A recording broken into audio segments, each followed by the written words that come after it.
Se përfunduam nga kolosët e shtetit të bandat kriminale të 35 viteve të fundit. Shqipëria nuk lindi nga rastësia.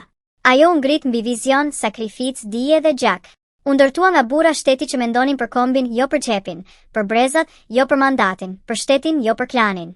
Në krye të këtij themeli qëndronin kolos si Ismail Qemali që ngriti flamurin kur Evropa na kishte fshirë nga harta, Isa Boletini që mbrojti shtetin me push, Luiç Gurakushi që e dinte se pa arsim nuk ka shtet, Hasan Prishtina që kuptoi politikën si mjeçlirimi jo pasurimi, Bajram Curi që zgjodhi vdekjen para nënshtrimit, Mithat Frashëri mendje evropiane me shpirt shqiptar, Mehmet Pash Deralla që ngriti themelet e mbrojtjes kombëtare, dhe Dom Nikol Kaçori, simboli i bashkimit.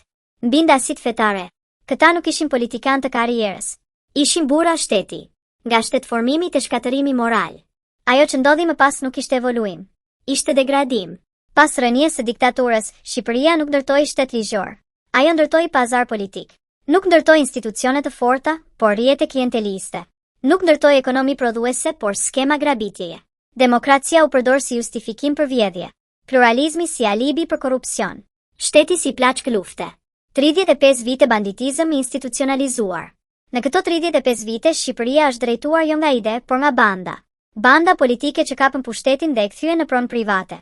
Banda ekonomike që grabitën pasuritë publike, tokën, energjinë, portet, naftën. Banda kriminale që u bën faktor politik, elektoral dhe financiar.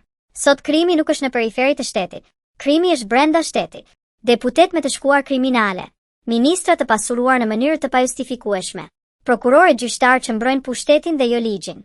Administrat e përdorur si ushtri militante. Shpresa e vrar, jo e humbur. Ndryshe nga koha e kolosëve, sot politika nuk prodhon sakrificë, por cinizëm.